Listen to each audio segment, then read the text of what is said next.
Post office GDS ग्रामीण डाकसेवक भरती 2026 महाराष्ट्र। नमस्कार विद्यार्थी मित्रांनो, तुमच्यासाठी अतिशय आनंदाची बातमी घेऊन आलाय। पोस्ट ऑफिस जीडीएस ग्रामीण डाकसेवकच्या 40 ते 50 हजार जागांसाठी भरती निघत आहे। या संदर्भात ऑफिशियल अपडेट आलेला आहे आणि पोस्ट ऑफिस जीडीएस ग्रामीण डाकसेवकची जे विद्यार्थी मित्रांनो भरती आलेली आहे, एक लक्षात ठेवा। फॉर्म भरणे या ठिकाणी केव्हापासून चालू होत आहे याबद्दल तुम्हाला माहिती सांगणार आहे। त्याचबरोबर पोस्ट ऑफिस जीडीएस ग्रामीण डाकसेवक भरतीमध्ये शिक्षण 10वी पास लागते आणि या भरतीमध्ये जे विद्यार्थी मित्रांनो आपलं जर सिलेक्शन झालं पगार 29,000 रुपये महिना आपल्याला भेटणार आहे। आणि पोस्ट ऑफिस जीडीएस ग्रामीण डाकसेवक भरतीमध्ये सिलेक्शन व्हायचा जास्त चान्सेस आहे। मी तुम्हाला असं कोण सांगू राहिलो कारण की या भरतीमध्ये कोणताही पेपर नाही, कोणताही मुलाखत नाही, कोणताही ग्राउंड नाही, कोणत्याही उंचीचे अट नाही, तर डायरेक्ट आपलं सिलेक्शन होणार आहे। पोस्ट ऑफिस जीडीएस ग्रामीण डाकसेवक भरतीमध्ये 10वीच्या पर्सेंटेजवर आपलं यामध्ये सिलेक्शन होणार आहे, एक लक्षात ठेवा। तर यामध्ये कोणताही आपल्याला या ठिकाणी पेपर नाही द्यायला लागत, कोणतेही यामध्ये ग्राउंड नाही, तर यामध्ये जे डायरेक्ट आपलं सिलेक्शन होणार आहे 10वीच्या पर्सेंटेजवर आणि सेंट्रल गव्हर्नमेंट जॉब आहे पोस्ट ऑफिस जीडीएस ग्रामीण डाकसेवकची भरती, ठीक आहे। तर यावर्षी जे विद्यार्थी मित्रांनो जर तुम्हाला 60%, 70%, 80%, 90% जरी असेल तरी सुद्धा तुमचं सिलेक्शन होणार आहे, एक लक्षात ठेवा। तर आपल्याला भरपूर विद्यार्थ्यांना माहीत नसते की कोणत्या ट्रिकने फॉर्म भरावा लागते, एक लक्षात ठेवा। तर तुम्हाला आज अशा 5 ट्रिक मी तुम्हाला सांगणार आहे की आपल्याला पोस्ट ऑफिस जीडीएस ग्रामीण डाकसेवकचा फॉर्म कशा प्रकारे भरायचा आहे आणि कोणते डिव्हिजन असे आहेत त्या ठिकाणी लो कट ऑफ जाते, म्हणजे सर्वात कमी कट ऑफ जाते असे कोणते डिव्हिजन आहे ते सुद्धा तुम्हाला सांगणार आहे। तर 5 टिप्स मी तुम्हाला आजच्या व्हिडिओच्या माध्यमातून देणार आहे ज्याचा कट ऑफ या ठिकाणी कमी जाणार आहे आणि आपलं यामध्ये कमी पर्सेंटेज जर असेल तर आपलं सिलेक्शन होणार आहे, ठीक आहे। आजचा व्हिडिओ हा खूप इम्पॉर्टंट होणार आहे, खूप महत्त्वाचा हा व्हिडिओ होणार आहे। तर आजचा व्हिडिओ खूप महत्त्वाचा होणार आहे, व्हिडिओ शेवटपर्यंत बघा आणि व्हिडिओला आताच लाईक करा। नमस्कार विद्यार्थी मित्रांनो, माझी नोकरी कॉर्नर यूट्यूब चॅनलवर मी गोपाल अनखडे तुमचं सर्वांचं सहर्ष स्वागत करतो। तर मित्रांनो, व्हिडिओचा थंबनेल बघून तुमच्या लक्षात आलं असेल की आपला व्हिडिओ कोणत्या टॉपिकवर होणार आहे। व्हिडिओ सुरू करण्याच्या आधी आपल्या यूट्यूब चॅनलला सबस्क्राईब करा जेणेकरून प्रत्येक भरतीची अपडेट तुमच्यापर्यंत सर्वात आधी पोहोचेल। जास्त करून पोस्ट ऑफिस जीडीएस ग्रामीण डाकसेवक भरतीबद्दल वेळोवेळी अपडेट मी तुम्हाला आपल्या यूट्यूब चॅनलच्या माध्यमातून देत असतो। व्हिडिओ सुरू करण्याच्या अगोदर सर्वांना एक रिक्वेस्ट आहे, तुम्ही आपला व्हिडिओ कोणत्या जिल्ह्यातून पाहून राहिले नक्की कमेंट बॉक्समध्ये सांगा आणि 10वीमध्ये तुम्हाला किती पर्सेंटेज पडलेले आहे हे सुद्धा कमेंट बॉक्समध्ये सांगा, जेणेकरून मला एक अंदाज लागणार आहे की आपला व्हिडिओ कोणकोणत्या जिल्ह्यापर्यंत पोहोचत आणि विद्यार्थ्यांना कितीच्या रेशोमध्ये पर्सेंटेज आहे, म्हणजे किती टक्के या ठिकाणी विद्यार्थ्यांना 10वीमध्ये आहे हा काही रेशो मला या ठिकाणी भेटणार आहे, एक लक्षात ठेवा, ठीक आहे। तर व्हिडिओ हा खूप इम्पॉर्टंट होणार आहे, व्हिडिओ आपल्याला पूर्ण शेवटपर्यंत पाहायचा आहे। जो व्हिडिओ हा पूर्ण शेवटपर्यंत पाहणार आहे त्यालाच समजणार आहे, एक लक्षात ठेवा त्या 5 ट्रिक, ठीक आहे। तर बघा विद्यार्थी मित्रांनो, पहिले पोस्ट ऑफिस जीडीएस ग्रामीण डाकसेवकच्या जागा यावर्षी जास्त आहे, एक लक्षात ठेवा, ठीक आहे। पोस्ट ऑफिस जीडीएस ग्रामीण डाकसेवकची डेट आलेली आहे फॉर्म भरण्याची, एक लक्षात ठेवा। आता तुम्ही म्हणसाल की डेट कशी काय आली, तर स्क्रीनवर तुम्ही हे पत्रक बघू शकता, हे नुकताच या ठिकाणी पत्रक आलेलं आहे। तर पहिले फॉर्म भरणे केव्हापासून चालू होते आणि त्याचबरोबर तुम्हाला 5 ट्रिक्स मी तुम्हाला सांगणार आहे। तर बघा स्क्रीनवर हे इंग्लिशमधून हे पत्रक आहे, बघा मी जास्त वाचून दाखवत नाही, व्हिडिओ जास्त लांबणार आहे त्यामुळे, ठीक आहे। बघा काय म्हटलं आहे, सब्जेक्ट का GDS online engagement schedule 2 2026 descriptive notification and engagement schedule, बघा काय म्हटलं आहे यामध्ये। तर एवढं काही मी तुम्हाला वाचून दाखवत नाही। तर ह्या पत्रकमध्ये काय म्हटलं आहे की विषय जो आहे जीडीएस ऑनलाईन सहभागिता वेळापत्रक 2 2026 जुलै वर्तनात्मक अधिसूचना आणि सहभागिता वेळापत्रक। सर अँड मॅडम सर्व संबंधितांना माहिती, जीडीएस ऑनलाईन नियुक्ती वेळापत्रक 2 2026 ची सविस्तर अधिसूचना यासोबत पाठवण्याचे मला निर्देश देण्यात आलेले आहेत। ही अधिसूचना 31 ऑगस्ट 2026 पासून नोंदणीसाठी उपलब्ध होईल आणि उमेदवार 2 सप्टेंबर 2026 पासून ऑनलाईन अर्ज सादर करू शकता। तर या संदर्भात हे पत्रक आलं आहे, हे तुम्हाला या ठिकाणी लक्षात आलं असेल, एक लक्षात ठेवा, ठीक आहे। पत्रकमध्ये साफ या ठिकाणी दिलं आहे की 31 ऑगस्टपासून जे या ठिकाणी बघा काय म्हटलं आहे, 31 ऑगस्ट 2026 पासून नोंदणीसाठी उपलब्ध होईल आणि उमेदवार 2 सप्टेंबर 2026 पासून ऑनलाईन अर्ज सादर करू शकणार आहे, ठीक आहे। म्हणजे 2 ऑगस्टपासून आपण या ठिकाणी फॉर्म भरू शकणार आहे, या संदर्भातलं हे पत्रक आहे, एक लक्षात ठेवा आणि ऑफिशियली पत्रक आहे, एक लक्षात ठेवा। तर 2 सप्टेंबर 2026 पासून ऑनलाईन पद्धतीने आपल्याला फॉर्म भरता येणार आहे। जाहिरात तर 31 ऑगस्ट 2026लाच येणार आहे, आता जास्त दिवस राहिलेले नाही आहे। आणि त्याचबरोबर जे विद्यार्थी मित्रांनो 2 सप्टेंबरपासून फॉर्म भरणे चालू होणार आहे, एक लक्षात ठेवा, ठीक आहे। तर ह्या संदर्भातलं हे पत्रक आहे। दुसरं पत्रक तुम्ही स्क्रीनवर या ठिकाणी बघू शकता। तर यामध्ये ग्रामीण डाकसेवक जीडीएस ऑनलाईन एंगेजमेंट शेड्यूल 2 जुलै 2026 या संदर्भातच माहिती दिली आहे आणि खाली जे विद्यार्थी मित्रांनो टाइम टेबल दिलेला आहे, ऑनलाईन 1 टाइम रजिस्ट्रेशन झालं, ठीक आहे। तर हे मी तुम्हाला मराठीत वाचून दाखवून देतो पत्रक। तर विषय काय आहे बघा, या ठिकाणी ग्रामीण डाकसेवक जीडीएस ऑनलाईन प्रतिबद्धता वेळापत्रक 2 आणि त्याचबरोबर बघा टपाल विभागाच्या विविध कार्यालयामधील ग्रामीण डाक सेवक GDS म्हणजे शाखा पोस्ट मास्टर BPM.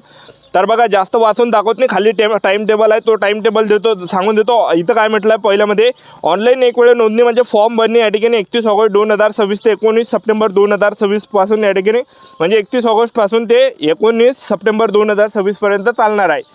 आणि त्याचबरोबर काय म्हटलं आहे ऑनलाईन अर्ज सादर करणे आणि शुल्क भरणे म्हणजे पेमेंट करण्याची तारीख त्यांनी दिली आहे 2 सप्टेंबर ते 9 सप्टेंबर 21 सप्टेंबरपर्यंत आपण या ठिकाणी पेमेंट करू शकणार आहे, या संदर्भात दिला आहे. आणि त्याचबरोबर तिसऱ्या डब्यामध्ये काय म्हटलं आहे की दुरुस्त्या नोंदणी म्हणजे तुम्ही फॉर्म एडिट करू शकता. तुमचा जर काही फॉर्म चुकला असेल तर तुम्ही एडिट करू शकता. 23 सप्टेंबर 2026 ते 24 सप्टेंबर 2026च्या दरम्यान ह्या तारखेपर्यंत आपण या ठिकाणी फॉर्म एडिट करू शकता, या संदर्भात त्यांनी या ठिकाणी सांगितलं आहे. तर त्यामुळे फॉर्म भरणे या ठिकाणी जे 2 सप्टेंबरपासून चालू होता 19 सप्टेंबरपर्यंत चालणार आहे. वयोमर्यादा 18 ते 40 वर्षापर्यंत लागते. SC/ST कॅटेगरीचे असाल तर 18 ते 45 वर्षापर्यंत फॉर्म भरता येणार आहे. OBC कॅटेगरीचे असाल तर 18 ते 43 वर्षापर्यंत फॉर्म भरता येणार आहे. ठीक आहे. फी जनरल OBC EWS कॅटेगरीसाठी 100 रुपये, SC/ST कॅटेगरीचे असाल तर 1 रुपये फी लागणार नाही आहे. तर बघा विद्यार्थी मित्रांनो, पोस्ट ऑफिस GDS ग्रामीण डाकसुखच्या त्या 5 ट्रिक मी तुम्हाला सांगून देतो. फॉर्म भरणे मी तुम्हाला तारीख या ठिकाणी सांगितले, क्लिअर झालेला आहे. तुम्ही या ठिकाणी तुमचं क्लिअर झालं असेल की फॉर्म या ठिकाणी 2 सप्टेंबरपासून चालू होत आहे. आता ट्रिक कोणती आहे तर बघा विद्यार्थी मित्रांनो, पहिली ट्रिक आहे तुम्ही काय करता सायबर कॅफेमध्ये जाता आणि तिथं डायरेक्ट फॉर्म भरून टाकता. सायबर कॅफेवाले काय करते फक्त तो 10 ठिकाणी जे प्रिफरन्स देते, म्हणजे फॉर्म भरताना जो प्रिफरन्स आहे म्हणजे एका डिव्हिजनमध्ये फॉर्म भरता येते. एका डिव्हिजनमध्ये जागा राहते, एक लक्षात ठेवा 200 जागा, 300 जागा, 10 जागा, 20 जागा, 30 जागा. तर तो काय करते फक्त सायबर कॅफेवाला 10 ठिकाणी भरते, कारण की त्याला टाईम वाचते. त्यानं जर 10 ठिकाणी भरला तर आपलं लागण्याचे चान्सेस 0% राहते, एक लक्षात ठेवा. लागण्याचे चान्सेस राहतच नाही, एक लक्षात ठेवा. ठीक आहे. तर त्यामुळे जे विद्यार्थी मित्रांनो आपल्याला फॉर्म भरताना सगळे प्रिफरन्स आपल्याला टाकायचे आहे. पहिले आपल्या कॅटेगरीचे प्रिफरन्स टाकायचे, त्यानंतर बाकीचे प्रिफरन्स या ठिकाणी टाकायचे, एक लक्षात ठेवा. ठीक आहे. आणि त्याचबरोबर जे विद्यार्थी मित्रांनो आपल्याला प्रिफरन्स या ठिकाणी टाकावं लागणार आहे, एक लक्षात ठेवा. जेवढ्या काही जागा आहे ओपन जे कॅटेगरी राहते ओपन कॅटेगरीवर सुद्धा आपल्याला फॉर्म टाकायचा आहे. SC OBC EWS कॅटेगरीचे असाल तर ओपन कॅटेगरीसाठी सुद्धा आपल्याला फॉर्म टाकायचा आहे, कारण की ती जी जागा हे सर्वांसाठी राखीव राहते, एक लक्षात ठेवा. ठीक आहे. आणि दुसरी गोष्ट या ठिकाणी जे विद्यार्थी मित्रांनो अशा डिव्हिजनमध्ये फॉर्म भरा ज्या ठिकाणी कमी फॉर्म भरते.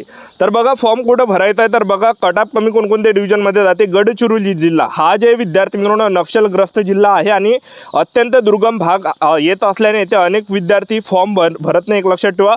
त्यामुळे महाराष्ट्रात सर्वात कमी कटाप जे विद्यार्थी मित्रांनो या ठिकाणी गडचिरोली डिव्हिजन झालं. आणि त्याचबरोबर चंद्रपूर डिव्हिजन या ठिकाणी जातो. त्यानंतर सिंधुदुर्ग डिव्हिजन आहे. तर सिंधुदुर्ग डिव्हिजन कोकण किनारपट्टीवरील या भागात स्थानिक उमेदवारांची संख्या आणि अर्ज कमी येत असल्याने कटाप इतर शहरी भागांपेक्षा कमी जातो. त्यानंतर बघा कोल्हापूर ग्रामीण आणि डोंगराळ भाग अधिक, बघा या ठिकाणी ग्रामीण आणि डोंगराळ भाग अधिक असल्याने मुख्य कोल्हापूर शहरापेक्षा या ठिकाणी डिव्हिजनमध्ये कटाप कमी जाते. ठीक आहे. तर कोल्हापूर ग्रामीणमधले जे काही डिव्हिजन आहे तिथं कटाप कमी जातो. त्यानंतर रत्नागिरी डिव्हिजन बघा कोकणातील दुर्गम आणि ग्रामीण भागात येणाऱ्या पोस्ट ऑफिसच्या जागांसाठी कटाप तुलनेत कमी जातो. ठीक आहे. त्याचबरोबर रत्नागिरी डिव्हिजन पण या ठिकाणी कमी जातो. चंद्रपूर डिव्हिजन विदर्भातील वनक्षेत्र आणि ग्रामीण भागात अंतर्गत गावांसाठी कटाप मुख्य शहरांपेक्षा कमी असतो. ठीक आहे. तर जे काही चंद्रपूर डिव्हिजनमधले जे काही गाव आहे तिथला कटाप कमी जातो. त्यानंतर यवतमाळ बघा ग्रामीण भागातील जागांसाठी येथे सरासरी आणि कमी गुणांवर निवड होते, एक लक्षात ठेवा. यवतमाळ डिव्हिजन आणि वर्धा डिव्हिजन आणि बीड डिव्हिजन मराठवाड्यातील या भागात काही अंतर्गत ग्रामीण विभागामध्ये कटाप थोडाफार कमी जातो बीड डिव्हिजनमधलं. ठीक आहे. तर अशा प्रकारे तर बघा भौगोलिक स्थिती जर आपण पाहिलं तर बघा कटाप कमी जाण्याचं जे कारण आहे तर बघा भौगोलिक परिस्थिती नक्षलग्रस्त डोंगराळ किंवा जंगलाच्या भागात कार्यालयामध्ये नोकरी करण्यासाठी मुलांचं जे विद्यार्थी मित्रांनो प्राधान्य या ठिकाणी देत नाही. ठीक आहे.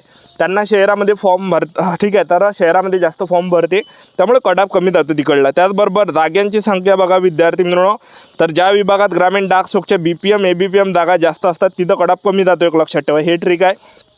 आणि स्थानिक भाषा निवास ग्रामीण भागात तिथेच राहून काम करावे लागते असल्यामुळे शहरी भागातील उमेदवार तिथं फॉर्म भरत नाही. ग्रामीण भागात जास्तीत जास्त फॉर्म भरण्याचा प्रयत्न करा. ठीक आहे.